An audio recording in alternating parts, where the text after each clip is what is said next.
তো বন্ধুরা সবাই কেমন আছেন? আশা করছি আপনারা সবাই ভালো আছেন। আর আমি আপনাদের সঙ্গে আছি শিলংগির শেখ। তা বন্ধুরা, আমি আপনাদের তিনটে রুলস বলে দেবো। তিনটে রুলস কিন্তু আপনারা অবশ্যই মনোযোগ সহকারে শুনবেন, এবং এই তিনটে রুলস যদি আপনারা ভিডিওটা স্কিপ না করে মন দিয়ে শোনেন, তাহলে আগামী দিনে আপনার ইউটিউব জার্নিটা খুব সহজ হয়ে যাবে এবং আপনাকে কোনো কমেন্ট করতে হবে না, আপনি কিন্তু এই জিনিসগুলো যদি জেনে থাকেন।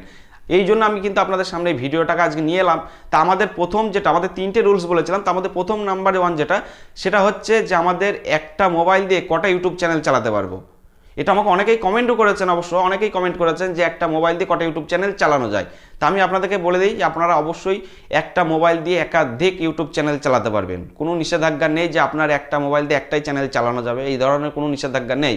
আপনি আরামসে আপনার যতগুলো ইউটিউব চ্যানেল আছে একটা মোবাইলেই আপনি লগ ইন করে সব চ্যানেলগুলো পরিচালনা করতে পারবেন, কোনো সমস্যা হবে না। কিন্তু আপনাকে মাথায় যেটা রাখতে হবে সেটা হচ্ছে আপনার ভিডিওগুলো আপনি দেখবেন না, যে ভিডিওগুলো আপনার যে চ্যানেলটা আপনার মোবাইলে অ্যাড করা আছে এবং লগ ইন করা আছে বা আপনি ভিডিও আপলোড করেন, সেই চ্যানেলটা সেই চ্যানেলের ভিডিওগুলো আপনার ওই মোবাইল দিয়ে দেখবেন না, তাহলে কোনো সমস্যা হবে না। নাম্বার 2 হচ্ছে যে আপনি যখন আপনার 4000 ওয়াচ টাইম এবং 1000 সাবস্ক্রাইবার যখন কমপ্লিট করবেন, তখন কিন্তু আপনাকে অ্যাপ্লাই করতে হবে মনিটাইজেশন, এবং মনিটাইজেশন অ্যাপ্লাই করতে গেলে আপনার একটা জিমেল আইডির প্রয়োজন পড়বে। অনেকে আছেন যারা বলবেন যে কেন, আমার তো ইউটিউব চ্যানেলের জিমেল আইডি দিয়ে খোলা, ওই ওই জিমেল আইডি দিয়ে আমি গুগল অ্যাডসেন্স অ্যাকাউন্ট করব। অনেকেই বলবেন হয়তো এই ভিডিওটা দেখার পরে, কিন্তু আমি তাদেরকে বলতে চাই যে আপনার যদি কোনো দিন এমন হয় যে আপনার চ্যানেলে কিছু ভুল করার জন্য আপনার চ্যানেলে পরপর 3টে স্ট্রাইক এসছে, তাহলে কি হবে তাহলে আপনার ওই চ্যানেলটা তো ডিলিট হবে এবং ওই ইমেল আইডিটাও নষ্ট হয়ে যাবে। তাহলে আপনার ইমেল আইডি নষ্ট হয়ে গেলে ওই ইমেল আইডিতে যদি আপনি গুগল অ্যাডসেন্স অ্যাকাউন্ট করে রাখেন, তাহলে চ্যানেলও গেল এবং আপনার গুগল অ্যাডসেন্স অ্যাকাউন্টটাও গেল, তাহলে আপনার দুটো ক্ষতি হলো। এই জন্য আমি আপনাকে বলবো যে আপনারা চ্যানেল যখন খুলবেন একটা ইমেল আইডি দিয়ে সেটা আলাদা রাখবেন, এবং আপনারা গুগল অ্যাডসেন্স অ্যাকাউন্ট করার জন্য আর একটা ইমেল আইডি অ্যাড করবেন। যখন আপনি অ্যাডসেন্স অ্যাকাউন্ট করবেন, তাহলে কি হবে, আপনার যদি কখনো 3টি স্ট্রাইক আসে আপনার চ্যানেলে, সেক্ষেত্রে কিন্তু আপনার চ্যানেলটা নষ্ট হয়ে যাবে, চ্যানেলটা ডিলিট হয়ে যাবে, কিন্তু গুগল অ্যাডসেন্সটা তো বেঁচে থাকবে।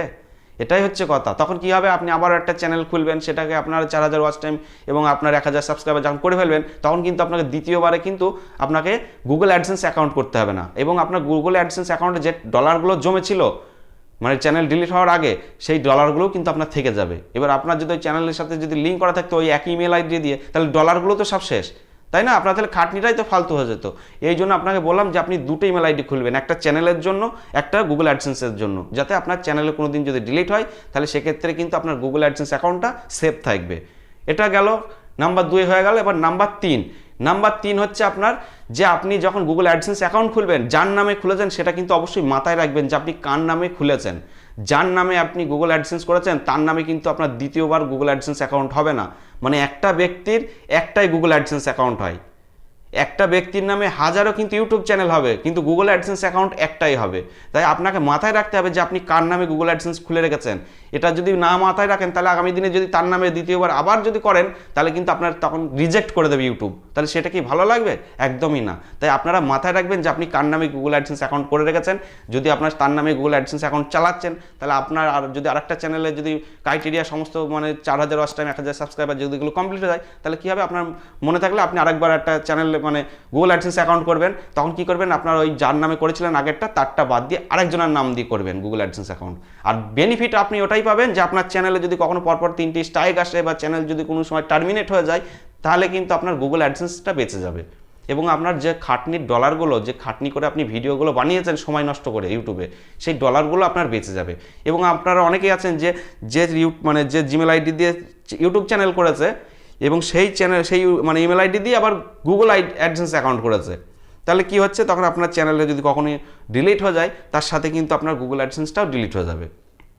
অর্থাৎ সেই জিনিসটা করবেন না। এটা করলে আপনার একসাথে দুটো জিনিস লস হবে। এটা অনেকেই এখন দেখবেন ইউটিউবে বলে দিচ্ছে, যারা অনেকেই বড় বড় ইউটিউবার আছে অনেকেই কিন্তু বলে দিয়েছে, এবং আমিও কিন্তু এটা আগে থাকতে এটা করেছিলাম যে আমার যাতে দুটো ইমেল আইডি থাকে, একটা হচ্ছে ইউটিউব চ্যানেলের জন্য এবং একটা গুগল অ্যাডসেন্সের জন্য। কিন্তু চাইলে আমি ওই জিমেল আইডি যে চ্যানেল দিয়ে আমি জিমেল আইডি দিয়ে যে জিমেল আইডি দিয়ে আমি চ্যানেল খুলেছি, সেই জিমেল আইডি দিয়ে আমি চাইলে গুগল অ্যাডসেন্স অ্যাকাউন্ট করতে পারতাম। কিন্তু আমি ওই কথাটা মাথায় রেখে আমি কিন্তু এই ভুলটা করিনি। তা আপনারা যারা করে ফেলেছেন তাদেরকে বলবো যে কোনো সমস্যা নেই, তারা নিশ্চিন্তে কাজ করুন। শুধু মাথায় রাখবেন যে আপনি রিউজ কন্টেন্ট ব্যবহার করবেন না, কোনো কপিরাইট ক্লেম আসার মতন কোনো ফুটেজ নেবেন না, তাহলে কোনো সমস্যা নেই। আপনার নিজের জিনিস হয়, নিজের যদি ব্যক্তিগত আপনার ফুটেজ পান বা নিজের ব্যক্তিগতভাবে যদি আপনার মানে দেখিয়ে আপনি ভিডিও বানিয়ে যদি থাকেন, তাহলে আপনার ভয় কিসের? কোনো সমস্যা হবে না আগামী দিনে। তা আপনাকে বলবো যে এইভাবে যদি করেন কোনো সমস্যার সম্মুখীন হতে হবে না। আর ভিডিও যদি ভালো লাগে অবশ্যই ভিডিওতে লাইক করবেন, বন্ধুদের সাথে শেয়ার করবেন, এবং চ্যানেলে যদি নতুন হয়ে থাকেন তাহলে চ্যানেলটিকে অবশ্যই সাবস্ক্রাইব করে পাশে থাকবেন।